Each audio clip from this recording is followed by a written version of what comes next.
નમસ્કાર દર્શક મિત્રો, આપ સૌનું પાટવી ગુજરાતી ન્યૂઝમાં હાર્દિક સ્વાગત છે।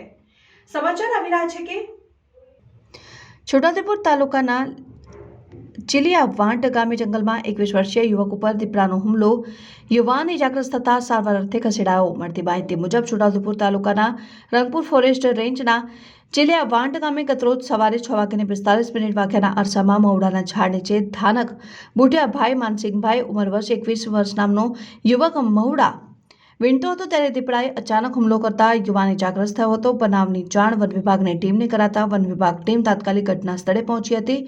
યુવાને તાત્કાલિક સારવાર અર્થે છોટાઉદેપુર જનરલ હોસ્પિટલમાં ખસેડાયો હતો। અત્રે ઉલ્લેખનીય છે કે હાલ ગ્રામીણ વિસ્તારોમાં મવડા વીણવાની સિઝન ચાલી રહી છે, ત્યારે છોટાઉદેપુરના ચીલિયાવાંટ ગામના ધાનક બુટિયાભાઈ માનસિંહભાઈ નામના યુવક મવડા વીણવા ગયો હતો, જ્યાં જંગલ વિસ્તારમાં જ ભૂટિયાએ ગતરોજ જંગલ વિસ્તારમાં દৌડ લગાડ્યું હતું ને સળગાવ્યું હતું ને જંગલ વિસ્તાર સાફ થવાથી દીપડાનો દરરોજનો રસ્તો હોય ત્યાંથી પસાર થતો હોય, જ્યારે યુવક દ્વારા આજ રોજ ફરી દીપડાને રોકવાનો પ્રયાસ કરતા યુવક ધાનક બુટિયાભાઈ માનસિંહપુર ઉપર દીપડાએ હુમલો કર્યો હતો, જ્યારે ઇજાગ્રસ્ત વ્યક્તિને 108 મારફતે સારવાર અર્થે છોટાઉદેપુર રેફરલ હોસ્પિટલમાં ખસેડાયો। છોટાઉદેપુર તાલુકાના ચીલિયાવાંટ ગામે આ બનાવ બનતા પ્રજામાં ભારે ભય જોવા મળ્યો હતો। વન વિભાગ દ્વારા ગામ લોકોને સાંજના સમયે અને વહેલી સવારે એકલા નહીં ફરવાની સૂચના આપવામાં આવી છે।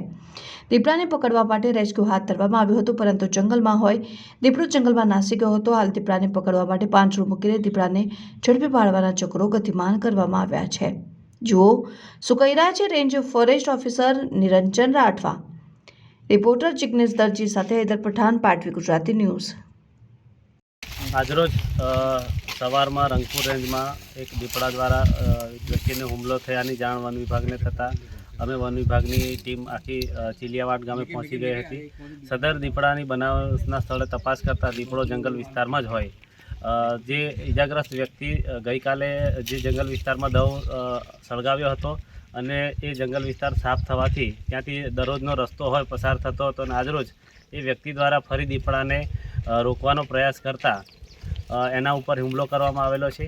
આ ઇજાગ્રસ્ત વ્યક્તિને 108 મારફતે છોટાઉદેપુર રેફરલ હોસ્પિટલ ખાતે લઈ જવામાં આવેલો છે અને સારવાર કરવામાં આવી રહેલું છે।